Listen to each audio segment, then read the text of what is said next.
Oke, ketemu lagi bersama channel berfisika.com ya. Kita akan mencoba membahas ya tutorial lanjutan tutorial 4 Fisika Dasar 2 ITB bagian pertanyaan nomor 5 ya. Oke, kita lanjutkan pertanyaannya. Gambar di samping ya udahlah gambar di bawah ya.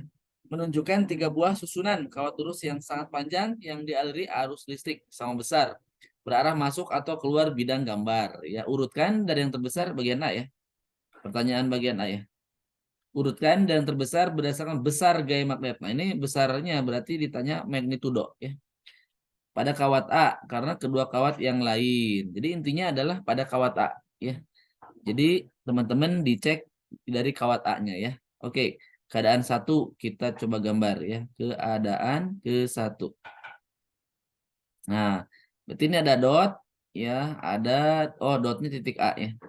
Kemudian ini ada X kawat masuk, kemudian lagi ada X ya.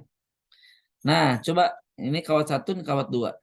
Coba arah magnetnya kemana pada titik A ya. Oleh kawat 1 arahnya ke sini, pakai tangan kanan. B1. Yang satu lagi sama ya. Ini B2 ya. Nah, kemudian pada titik A ya, pada titik A. Nah, teman-teman pakai kaidah tangan kanan si gayanya. Berarti F pada A itu adalah I pada A L B. Nah, nanti B-nya ada 2 kan? Ya. Jadi F-nya nanti ada 2. F pada A itu adalah F1 ditambah F2 ya. Nah, coba lihat. Pakai tangan kanan. Berarti F yang arah 1 ke sini, yang arah 2 ke sini ya. Tuh, jadi saling menjumlahkan, teman-teman.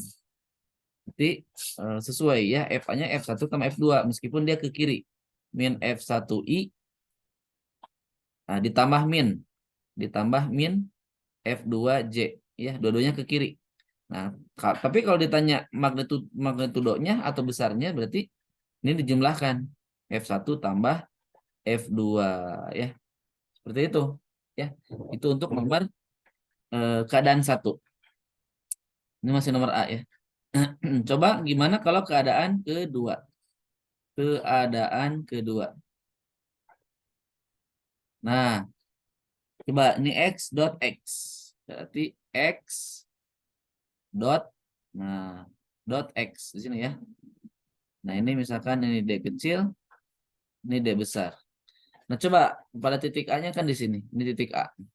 Berarti kawat 1 memberikan magnet pada titik A kemana? Ke bawah. Ini B1. Pakai tangan kanan ya. Tangan kanannya yang ini. Seret, seret, seret, seret. Ini adalah I. Ini adalah B yang banyak tangannya. Ini adalah F telapak tangan ya. Oke, berarti yang ini I, B, F ke sini. Nah, ini B2. Nah, kemudian pada titik A kita coba I, B, F. F-nya ke sini. Kalau F1. Nah, ini I, B, F. Nah, ini F2 ke sini. Nah, berarti saling menghilangkan di sini mah. Berarti kalau F pada A-nya ini saling menghilangkan. F1I minus F2J. Jadi kalau besarnya ini saling menghilangkan. Besarnya ya. Berarti besarnya F1 dikurangi besarnya F2. Nah, gitu ya. Nah, yang ketiga, kondisi ketiga gimana? X dot X ya. Kondisi ketiga, keadaan ketiga. Gimana? Berarti ada X di bawah. Ini jaraknya kecil, D, ini titik A. Nah, yang satu lagi agak jauh. Ini benda 1 ya. Ini D besar. Berarti kalau benda 1 arahnya kemana? Berarti arahnya ke atas si B1-nya, sini B1 ya. Ini 2. Pakai tangan kanan, I, B, F. Berarti ke sini F-nya. Nah, ini F1. Yang kedua, berarti gimana? I, B. Nah, ini B-nya ke sini. Nah, ini B-nya. B2. Berarti I, B, F. Nah, F-nya ke atas. Ini F2. Gitu, ya.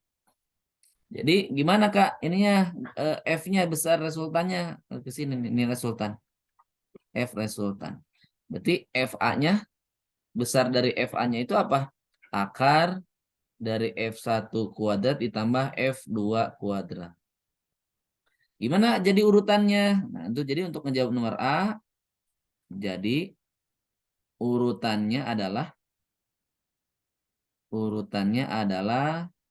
nah dari nomor 1 kita lihat keadaan 1. Berarti keadaan 1 lebih besar, kemudian urutannya yang ketiga dulu, nah baru yang kedua. Kenapa yang kedua terakhir? Karena yang kedua tuh 0, saling menghilangkan ya. Ya kalau F1 dan F2 nya sama baru 0. Tapi kan kalau saling menghilangkan artinya nilainya makin kecil ya. Kalau 3 sama 1 gedean 1. Oke, yang terakhir pertanyaannya, pada susunan ketiga, nih susunan yang ini. Pada susunan ketiga, apakah gaya magnet totalnya pada kawata itu membentuk sudut lebih besar atau kecil atau sama dengan 45 terhadap garis putus-putus. Nah, putus-putusnya ini. Nah, berarti kita cek dulu. Nah, ya. Berarti tadi X, ini A, ini D kecil, ini X, ini D. Nah, terhadap garis putus-putus ini ya. Nah, ini. Nah, tadi kalau ini 2, berarti IB. Nah, ini B2. Ini B2. Kalau ini IB, base-nya ke sini. B1. Berarti arah gayanya kemana?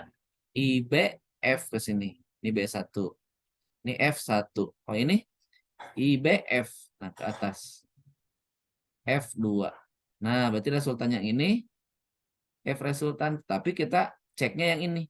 Nah, karena kan terhadap sumbu yang ini putus-putus. Berarti kalau lihat tangan di situ itu adalah F1 dibagi F2 ya, atau Fx ya dibagi Fy. Nah, coba kita bandingkan nilai Fx dan Fy-nya atau F1 dan F2-nya. F1 punya siapa? F1 punya yang ini. Berarti I A L kali B oleh 1. Berarti IA dikali L mu 0 I1 2 pi D. Begitu. Ya. Kalau F2 berarti I-nya punya A dikali L dikali B2. IA dikali L, B2-nya apa? Mu 0 I2 dibagi 2 pi D kecil. Nah, kan D itu lebih besar dari D kecil. Gini kan? Artinya apa? Artinya F1 kurang dari F2 ya. Berarti kalau tangan nilai yang sumbu atasnya kecil, berarti yang gini kan, tangan theta F1 per F2-nya itu kurang dari tangan 45 derajat. Berarti artinya apa? Artinya theta-nya kurang dari 45 derajat. Ya. Jadi jawabannya yang ini. Bahwa theta-nya lebih kecil yang ini. Oke, itu saja yang dapat saya sampaikan pada pembahasan bagian pertanyaan tutorial 4 ya, nomor 5 ya. Nantikan pembahasan bagian soal di tutorial 4 ini. Jangan lupa teman-teman selalu menyimak dan dukung terus channel ini ya. Itu saja, sampai jumpa dan selamat belajar. Salam berfisika.com.